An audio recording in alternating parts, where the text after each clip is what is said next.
Hello students, कल हमने पढ़ा था कंप्यूटर डेफिनेशन। आज हम उसके आगे पढ़ते हैं ब्लॉक डायग्राम ऑफ कंप्यूटर का ब्लॉक डायग्राम।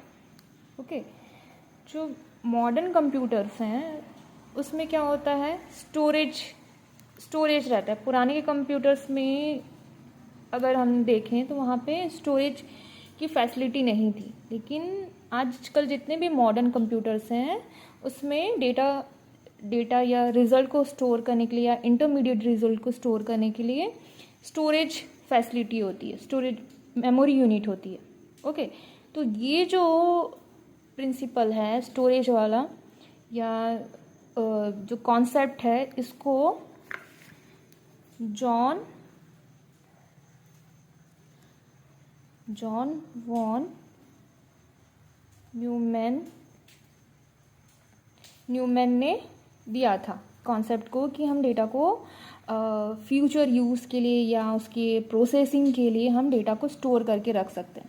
तो उन्होंने जो कॉन्सेप्ट दिया था उस कॉन्सेप्ट को आजकल के कंप्यूटर में आजकल में जो मॉडर्न एज कंप्यूटर्स हैं उस कॉन्सेप्ट को यूज़ किया जाता है। तो जो हम आर्किटेक्चर पढ़ेंगे, कंप्यूटर का जो ब्लॉक डायग्राम पढ़ेंगे, उस आर्किटेक्चर को, वो डायग्राम को हम क्या बोलते हैं, वॉन न्यूमैन आर्किटेक्चर भी कहा जाता है इसको। तो यही ब्लॉक डायग्राम, यही जो आर्किटेक्चर है आजकल के सारे कंप्यूटर्स में यूज़ किया जाता है, मतलब यही कॉन्सेप्ट रहता है। ठीक है, तो आज हम पढ़ते हैं कंप्यूटर का ब्लॉक डायग्राम, कंप्यूटर का आर्किटेक्चर। तो कंप्यूटर के आर्किटेक्चर में क्या रहता है, उसके ब्लॉक डायग्राम में क्या रहता है, एक होता है आपका इनपुट डिवाइस, दूसरा होता है सेंट्रल प्रोसेसिंग यूनिट मीन्स आपका CPU, और एक पार्ट होता है आपका आउटपुट यूनिट। मतलब कंप्यूटर सिस्टम तीन चीज़ों से मिलकर बना होता है, 3 कंपोनेंट्स होते हैं। अगर आप कोई सिस्टम को देखें तो उसमें 3 कंपोनेंट्स होते हैं। इनपुट यूनिट मीन्स आपका जो इनपुट डिवाइस है, एक होता है आपका CPU सेंट्रल प्रोसेसिंग यूनिट, और एक पार्ट होता है आपका आउटपुट डिवाइस, आउटपुट यूनिट। अब यहाँ पे हम डिटेल में एक एक करके एक एक पार्ट्स को हम पढ़ेंगे। सबसे फर्स्ट में हम देखते हैं इनपुट यूनिट। इनपुट यूनिट क्या होता है, यहाँ पे इनपुट यूनिट्स का काम क्या है, यूज़र से इनपुट लेना, डेटा या इंस्ट्रक्शन को लेना, और उस इंस्ट्रक्शन को क्या करना, उस इंस्ट्रक्शन को सेंट्रल प्रोसेसिंग यूनिट को देना। यूज़र से इनपुट एक्सेप्ट करके उस डेटा को CPU को सेंड करना। ओके, तो इनपुट यूनिट मीन्स वे हार्डवेयर डिवाइस आएंगे जिनका यूज़ हम इनपुट के लिए करते हैं। लाइक जैसे आप कीबोर्ड यूज़ कर रहे हैं, की प्रेस करके, की के थ्रू करैक्टर के फॉर्म में आप इनपुट CPU को सेंड कर रहे हैं, है ना। कीबोर्ड हो गया, माउस हो गया, माउस के थ्रू आप इनपुट कर रहे हैं। कैसे इनपुट कर रहे हैं, आप स्क्रीन पे किसी मेनू को या किसी ऐप को, आइकन्स को सेलेक्ट कर रहे हैं, मीन्स क्या कर रहे हैं, आप कंप्यूटर को इंस्ट्रक्शन दे रहे हैं। इंस्ट्रक्शन क्या होता है, यहाँ पे कंप्यूटर को कोई भी प्रोसेस करना है, कोई भी वर्क देना है तो उसको कुछ इंस्ट्रक्शन देना पड़ता है। ठीक है, तो हम वो इंस्ट्रक्शन किसके थ्रू दे रहे हैं, इनपुट डिवाइस के थ्रू इंस्ट्रक्शन दे रहे हैं। ओके, वो इंस्ट्रक्शन मतलब वो इनपुट देने के बहुत सारे तरीके होते हैं। अलग अलग डिवाइस इनपुट डिवाइस यूज़ करते हैं। हर एक डिवाइस इनपुट के लिए यूज़ हो रहा है, लेकिन ये डिवाइस अलग तरह, किसी में हम की के द्वारा मतलब करेक्टर बेस्ड इनपुट दे रहे हैं, किसी में हम पॉइंट करके हम इनपुट दे रहे हैं, किसी में हम डायरेक्टली डॉक्यूमेंट सेंड कर रहे हैं, स्कैनर का यूज़ कर रहे हैं, या फिर आप बोल के आप इनपुट दे रहे हैं। ठीक है, तो इनपुट यूनिट वो है जिसके द्वारा हम इंस्ट्रक्शन कंप्यूटर को देते हैं। ओके, यूज़र जिसके द्वारा कंप्यूटर से कम्युनिकेट होता है वो डिवाइस कहलाता है इनपुट डिवाइस। अब यहाँ पे देख लेते हैं, इनपुट यूनिट हार्डवेयर डिवाइस है जिसका यूज़ यूज़र से डेटा या इंफॉर्मेशन कंप्यूटर को देने के लिए किया जाता है। ओके, इनपुट डिवाइस के द्वारा यूज़र कंप्यूटर से सीधे इंटरेक्ट करता है। ओके, आप कंप्यूटर पे काम कर रहे हैं तो आप उससे कैसे कम्युनिकेट करते हैं, कीबोर्ड के थ्रू, है ना, कीबोर्ड या माउस के थ्रू आप उससे इंटरेक्ट कर रहे हैं। ओके, कंप्यूटर को कंट्रोल कर रहे हैं, आप माउस के द्वारा किसी चीज़ को ओपन करना है, क्लोज करना है, तो आप माउस के द्वारा उसको ओपन क्लोज कर रहे हैं, है ना, मीन्स आप कंप्यूटर को क्या कर रहे हैं, यहाँ पे कंट्रोल कर रहे हैं। अच्छा, यहाँ पे इनपुट डिवाइस यूजर से डेटा इंस्ट्रक्शन लेकर उसे computer understandable language means machine language या बाइनरी लैंग्वेज में कन्वर्ट कर उसे सीपीयू को सेंड करता है। ओके, देखो कंप्यूटर फर्स्ट ऑफ ऑल तो वो बाइनरी लैंग्वेज समझता है, ओके, या मशीन लैंग्वेज समझता है। बाइनरी लैंग्वेज मीन्स 0 या 1 के फॉर्मेट में लिखे हुए कोड को क्या बोलते हैं, बाइनरी लैंग्वेज, ओके, या मशीन लैंग्वेज। तो कंप्यूटर के जो भी प्रोसेस हो रहे हैं, कंप्यूटर में जो भी वर्क हो रहा है वो बाइनरी फॉर्मेट में हो रहा है, बाइनरी कोड में हो रहा है। लेकिन हम जब इंस्ट्रक्शन देते हैं, हम जो इनपुट देते हैं वो तो बाइनरी में नहीं होता है ना। हम क्या कर रहे हैं वहाँ पे की में, जैसे कीबोर्ड यूज़ कर रहे हैं तो आप अल्फ़ाबेट प्रेस कर रहे हैं, अल्फ़ाबेट लिख रहे हैं, या नंबर्स यूज़ कर रहे हैं, या कोई सिंबल यूज़ कर रहे हैं, ये तो बाइनरी में नहीं है ना। तो यहाँ पे इनपुट डिवाइस क्या करता है, जो हम इनपुट सिग्नल दे रहे हैं, इनपुट दे रहे हैं, उसको वो क्या करता है, मशीन लैंग्वेज में कन्वर्ट कर देता है। मशीन या बाइनरी लैंग्वेज में उसको क्या कर देता है, कन्वर्ट कर देता है, और उसको कन्वर्ट करके उसको सीपीयू को सेंड कर देता है, ताकि सीपीयू उस कोड को समझ पाए, उस लैंग्वेज को समझ पाए। तो इनपुट डिवाइस का और एक काम है कि वो इनपुट सिग्नल को मशीन अंडरस्टेबल लैंग्वेज में या बाइनरी लैंग्वेज में कन्वर्ट करके सीपीयू को सेंड करने का काम करता है। ओके, ठीक है। तो इनपुट डिवाइस का काम क्या हो गया, यूजर से डेटा लेना और उसको कंप्यूटर मतलब सीपीयू जिस लैंग्वेज को समझता है या कंप्यूटर जिस लैंग्वेज को समझता है उस लैंग्वेज में कन्वर्ट करके उसको आगे की प्रोसेसिंग के लिए सीपीयू को सेंड करना। ओके, तो ये हो गया हमारा इनपुट डिवाइस का काम। अब आता है इनपुट डिवाइस क्या क्या होते हैं। अगर इनपुट डिवाइस देखा जाए तो कौन कौन से हो सकते हैं, जैसे कीबोर्ड है, माउस है, स्कैनर है, माइक्रोफोन है, वेबकैम है। तो ये क्या हो गया आपके input device. Camera, webcam means camera आपके लैपटॉप में जो रहता है वेबकैम। ओके, नेक्स्ट आता है आपका central processing unit. Central processing unit आपके सीपीयू, ये आपका है सीपीयू। सीपीयू में 3 पार्ट्स होते हैं, एक होता है मेमोरी यूनिट, दूसरा होता है कंट्रोल यूनिट, थर्ड होता है आपका क्या होगा, एएलयू। ओके, अब यहाँ पे सेंट्रल प्रोसेसिंग यूनिट बोला तो यहाँ पे देखिए मेमोरी यूनिट, कंट्रोल यूनिट और अर्थमेटिकल लॉजिकल यूनिट। सीपीयू का मेन काम है कंप्यूटर में जितने भी कंपोनेंट्स हैं, लाइक जैसे इनपुट डिवाइस है, आउटपुट डिवाइस है, मेमोरी यूनिट है या एएलयू है, इन सारे मतलब जितने भी कंपोनेंट्स हैं या अदर डिवाइसेस भी जुड़े हुए हैं, तो उसको क्या करता है, यह कंट्रोल करता है। कंट्रोल कैसे करेगा, वो इनपुट डिवाइस से इनपुट लेगा, उसको प्रोसेसिंग के लिए प्रोसेसर के पास भेजेगा, स्टोरिंग के लिए मेमोरी के पास भेजेगा, या उसके बाद अगर उसको रिजल्ट डिस्प्ले कराना है, रिजल्ट भेजना है, तो उस रिजल्ट को वो आउटपुट डिवाइस के पास भेजेगा। तो देखा जाए तो सेंट्रल प्रोसेसिंग क्या होता है, सीपीयू क्या होता है, कंप्यूटर में होने वाले सारे प्रोसेस को क्या करता है, कंट्रोल करता है। ओके, सीपीयू को हम कंप्यूटर का ब्रेन भी कहते हैं। ओके, कंप्यूटर का ब्रेन कहा जाता है। कंप्यूटर के सारे कंपोनेंट्स को कंट्रोल करने का कार्य करता है। ठीक है, सीपीयू को माइक्रो प्रोसेसर भी कहा जाता है। माइक्रो प्रोसेसर क्यों कह रहे हैं, क्योंकि यह यूजर से प्राप्त डेटा को प्रोसेस करके उसे मीनिंगफुल आउटपुट में जनरेट करके देता है। मतलब डेटा प्रोसेसिंग का काम भी सीपीयू करता है, इसको माइक्रो प्रोसेसर भी कहा जाता है। प्रोसेसिंग मीन्स जो हम इंस्ट्रक्शन यूजर से जो हमको इंस्ट्रक्शन मिल रहा है, उस इंस्ट्रक्शन को एग्जीक्यूट करने का काम कौन करता है, सीपीयू करता है। मतलब हमने जो इन्फॉर्मेशन ली है यूजर से, उस इंफॉर्मेशन को प्रोसेस करके उसको मीनिंगफुल रिजल्ट में कन्वर्ट करके आउटपुट्स को सेंड करने का काम करता है। तो इस ओवरऑल पूरा प्रोसेस कर रहा है, इसलिए इसको माइक्रो प्रोसेसर भी कहा जाता है। ओके, तो सीपीयू के 3 पार्ट्स हैं, मेमोरी यूनिट, कंट्रोल यूनिट और अर्थमेटिकल लॉजिकल यूनिट। सबसे फर्स्ट देखते हैं memory unit. Memory unit means आपका मेमोरी। ओके, कंप्यूटर में डेटा और इंफॉर्मेशन को स्टोर करने के लिए जिस डिवाइस का यूज़ किया जाता है उसे कहते हैं मेमोरी यूनिट। ठीक है, अब जैसे इनपुट से डेटा आ रहा है तो वो डेटा को कहीं ना कहीं स्टोर करना ज़रूरी है, तो उसको हम कहाँ पे स्टोर करेंगे? मेमोरी में स्टोर करेंगे। अब जैसे उसमें कोई ऑपरेशन करना है, लाइक एडिशन करना है, एडिशन सब्ट्रैक्शन या कोई भी ऑपरेशन करना है, तो वो ऑपरेशन करने के बाद उसका जो रिजल्ट आएगा या ऑपरेशन करने के दौरान जो इंटरमीडिएट रिजल्ट आएगा, बीच में जो रिजल्ट आएगा इंटरमीडिएट रिजल्ट, उसको भी स्टोर कहाँ पे करेंगे? हम मेमोरी में करेंगे। अब उसका रिजल्ट आ गया, अब रिजल्ट को भी स्टोर करना है, कहीं ना कहीं तो रखना पड़ेगा, है ना, तो वो रिजल्ट को भी कहाँ रखते हैं हम? मेमोरी में। ओके, अब रिजल्ट आ गया, अब हम चाह रहे हैं कि वो जो रिजल्ट है उसको हम फ्यूचर में भी देखें, उसको हम सेव करके रखें ताकि हम बाद में फ्यूचर में उसको यूज कर पाए, रीड कर पाए। तो उसको कहाँ पे हम स्टोर करेंगे? परमानेंट कहाँ पे स्टोर करेंगे? मेमोरी में। ओके, तो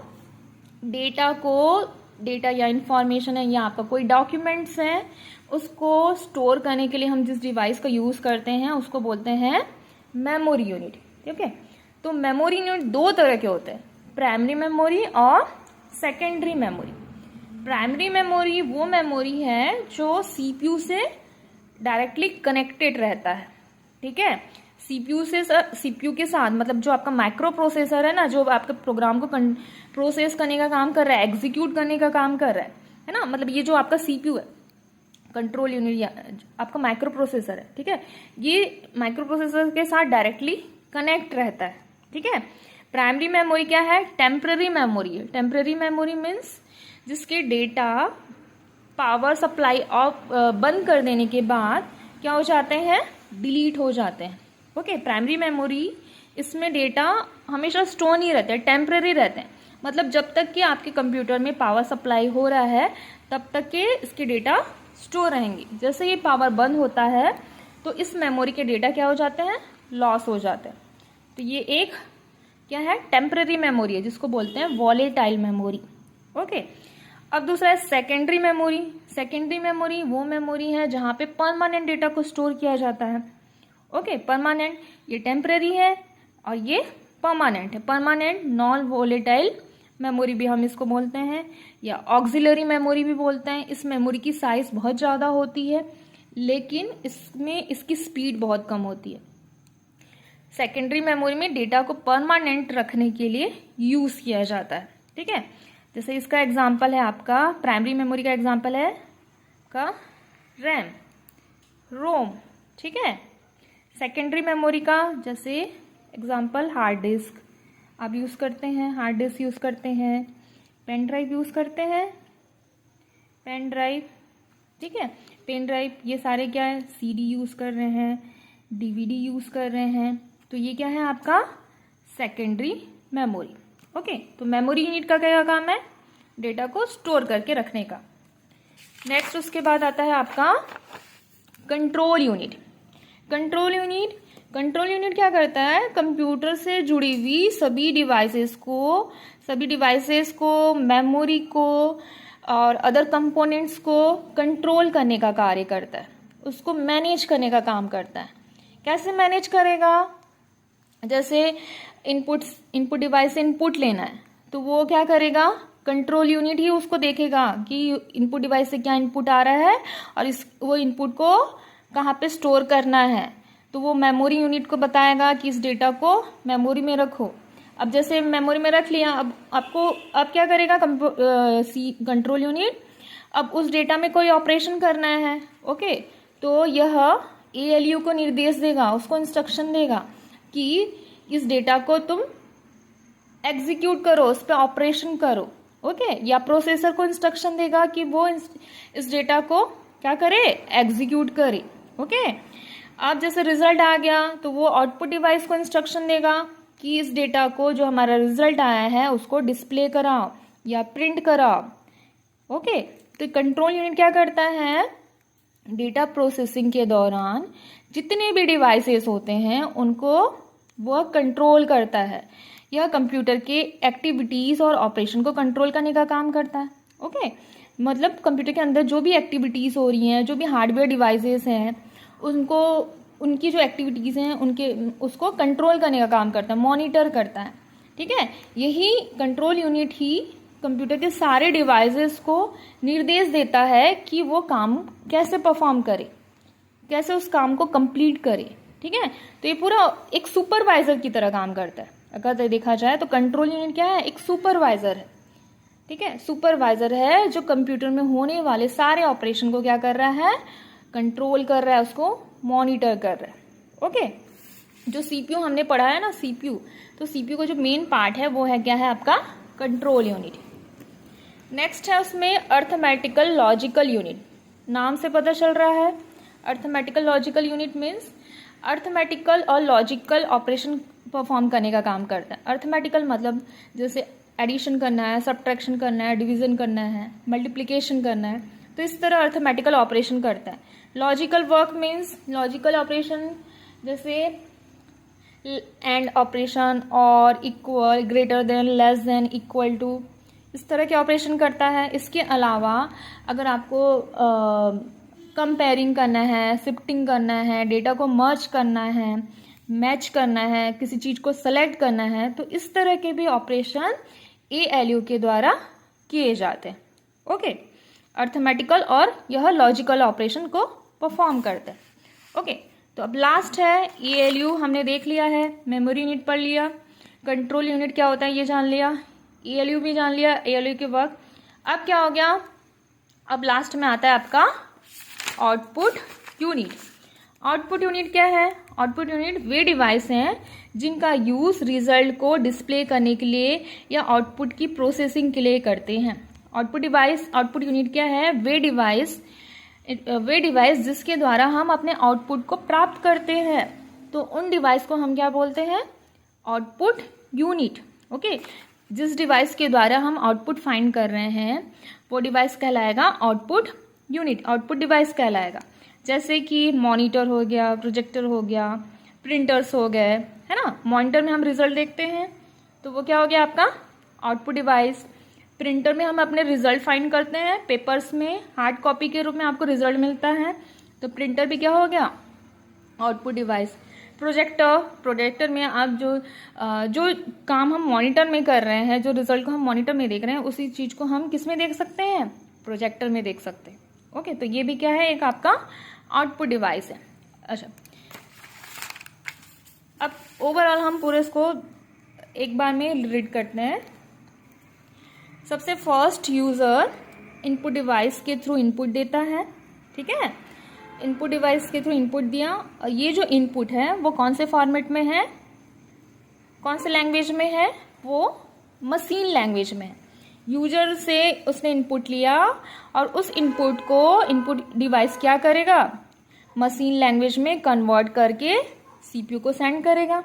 ओके, अब उस डेटा को कहाँ पे स्टोर करेंगे, जो भी हमने डेटा लिया है इनपुट डिवाइस के थ्रू, उस डेटा को कहाँ पे स्टोर करेंगे, मेमोरी में। ओके, मेमोरी में स्टोर होगा। अब सीयू क्या करेगा, उस डेटा को देखेगा और उसमें क्या ऑपरेशन करने हैं वो चेक करेगा। अब जैसे उसमें अर्थमेटिकल लॉजिकल ऑपरेशन करना है, कोई भी ऑपरेशन करना है, तो वो क्या करेगा, मेमोरी यूनिट से वो डेटा को लेगा और उस डेटा को कहाँ पे भेज देगा, ALU के पास भेज देगा। ALU अब उस ऑपरेशन को परफॉर्म करेगा, जो भी उसमें ऑपरेशन दिया हुआ है, एडिशन, सब्ट्रैक्शन, जो भी काम उसने दिया हुआ है उस इंस्ट्रक्शन में, उसको वो परफॉर्म करेगा। उसको परफॉर्म करने के बाद जो रिजल्ट आएगा, उस रिजल्ट को सीयू क्या करेगा, फिर से मेमोरी में स्टोर कर देगा। अब वो क्या करेगा, आउटपुट डिवाइस को इंस्ट्रक्शन देगा कि मेमोरी यूनिट में जो डेटा है, मतलब जो आपका रिजल्ट आया है, उस रिजल्ट को आउटपुट डिवाइस के पास सेंड करे। ओके, आउटपुट डिवाइस के पास सेंड करे मीन्स जो रिजल्ट आया उसको वो डिस्प्ले करे। ओके, तो अभी जो इसके अंदर जितना भी प्रोसेस हुआ है वो कौन सी लैंग्वेज में है, मशीन लैंग्वेज में है या फिर बाइनरी लैंग्वेज में है।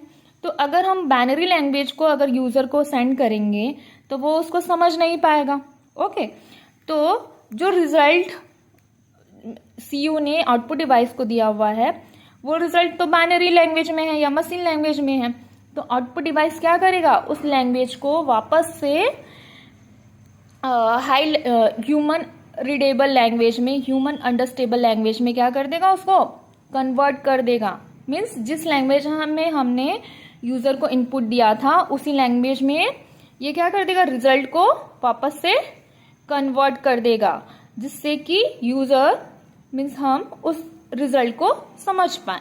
ओके, तो यहाँ पे आउटपुट डिवाइस का काम क्या हो रहा है, एक तो ट्रांसलेटर की तरह काम कर रहा है, मतलब मशीन लैंग्वेज को ह्यूमन अंडरस्टेबल लैंग्वेज में कन्वर्ट करने का काम कर रहा है, और दूसरा क्या काम कर रहा है, आउटपुट को डिस्प्ले कराने का काम, आउटपुट को यूजर के पास यूजर को प्रोवाइड करने का काम कर रहा है। ओके, सेम इनपुट डिवाइस का काम क्या है, यूजर से डेटा एक्सेप्ट करना और उसको कंप्यूटर अंडरस्टेबल लैंग्वेज में कन्वर्ट करके सीपीयू को सेंड करना। ओके, सीपीयू का काम क्या है, डेटा को स्टोर करना और उस पे डेटा को स्टोर करना और उसमें जो इंस्ट्रक्शन दिए हुए हैं, जो भी प्रोसेस करने के लिए कहा गया है, उस प्रोसेस को परफॉर्म करना। ओके, तो ये हो गया आपका ब्लॉक डायग्राम।